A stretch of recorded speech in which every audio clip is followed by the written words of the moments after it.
In a global economic landscape marked by shifting sovereign credit ratings, emerging markets are experiencing a notable reversal in the decade-long trend of downgrades. Recent data from rating agencies like S&P, Moody's, and Fitch reveals a significant uptick in positive rating actions, signaling a potential turning point for countries ranging from Brazil and Nigeria to riskier markets like Egypt and Zambia. This shift, attributed to a combination of factors, is generating optimism among economists and investors.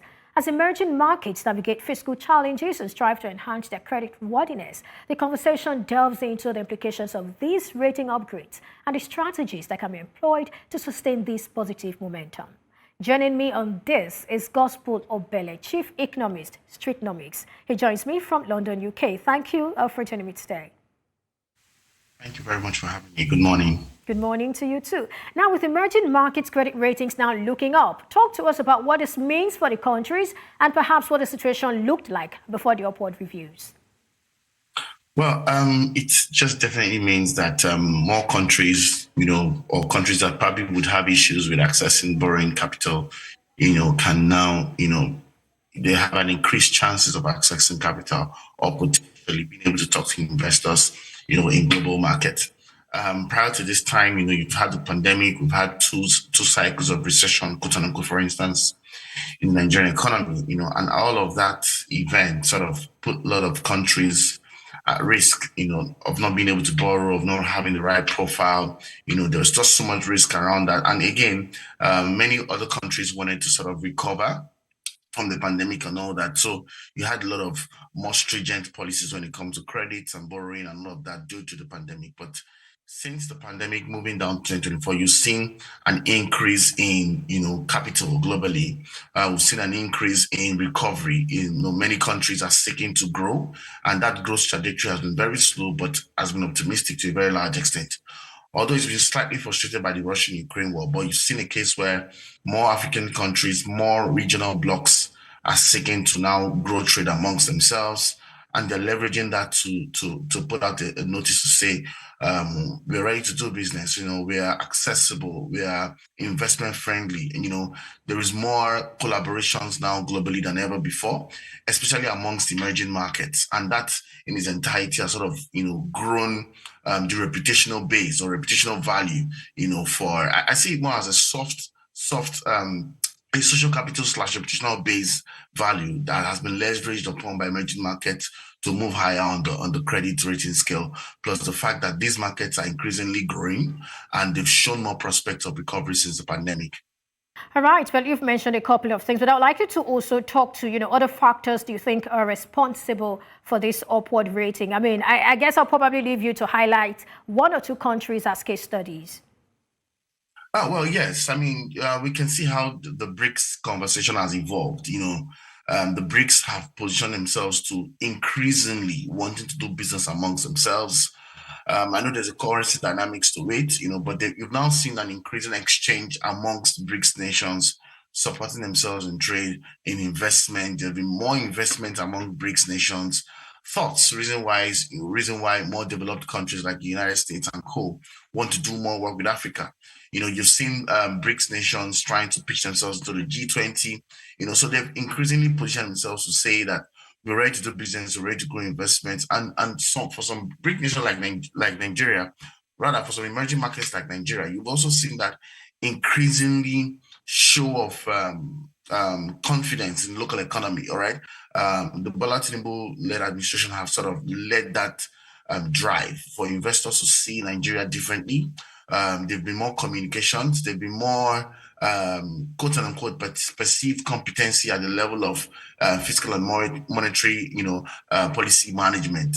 And the government has been largely intentional around how it wants to be perceived when it comes to investment and all that. Now, it's a completely different ballgame if the actual right policies and institutional management are in place locally. But in terms of the reputational base, reputational capital, seeking new collaborative partners, I think Nigeria have been one of the countries at the forefront of that.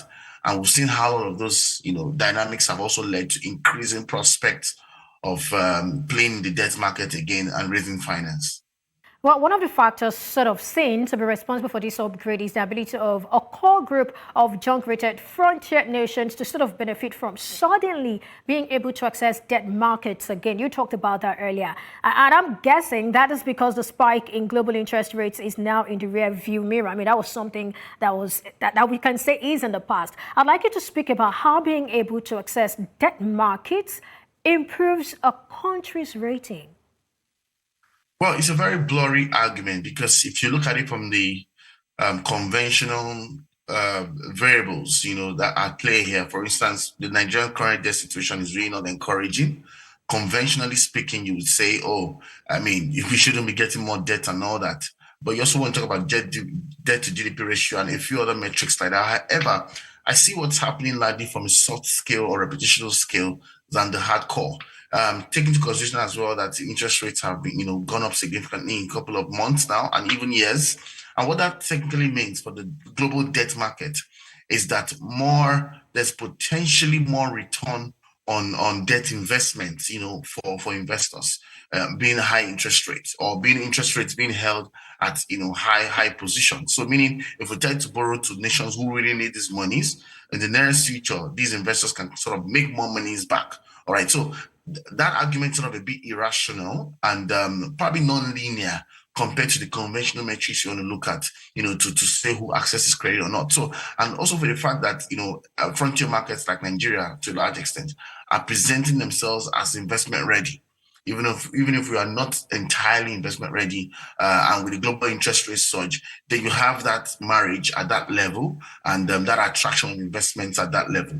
So I think it's more of a reputational value and latching on global interest rate dynamics than the actual performance of key, indicators that would say, oh, are we credit worthy in the real sense? So yeah, we're still owing a lot of money. Our deficits have expanded, but we're also shown prospects to want to do more infrastructurally. I don't know if you get what I'm trying to say. And those prospects are the reputational potential value that the Nigerian government has sort of taken forward to interact with investors in regional and global markets. Now, based on that point, and of course, based on what you just said, I'm thinking in my head and I'm asking, is this improvement in sovereign credit ratings for emerging markets sustainable in the long term, considering the high debt levels in many countries? And of course, considering some of the things that you've said, that this is more about a reputational thing. But I mean, looking at this, what's your thought? Well, it's a mixed narrative, from one end, if growth continues at this level, it may inspire, that sustainability. If growth continues at a higher trajectory, it may inspire, more borrowings, more credit ratings, better credit ratings, and all that. On the second level, it's now a window for, majority of countries like Nigeria and African countries to a large extent to sort of fix home-based issues and ensure that the finance that they've had access to or currently have access to, they're actually being used to deliver on infrastructure projects and being able to ensure that the business environment actually works. Now, once you can tackle those two basic things, it technically means that our credit rating will improve because it means that more investors will be interested. So it's not just that you are worthy of credit enough, it's also are investors interested in your local market and what makes your local market investment friendly or what makes your local market attractive to investors. So if we can then fix the core dynamics, we can then look at sustainability at a more functional level. All right. But just at a growth level alone, once our GDP levels are being increased in terms of growth wise, there is prospect for sustainability, but it's not entirely functional until we deal with the business environment, until we actually use critical monies to fix local infrastructure, and then we are being able to attract more, not just FPIs, FDIs, but actually investors' confidence. Well, thank you, Gospel Obele. I'm afraid we'll have to end this here. Thank you so much for your time. Thank you.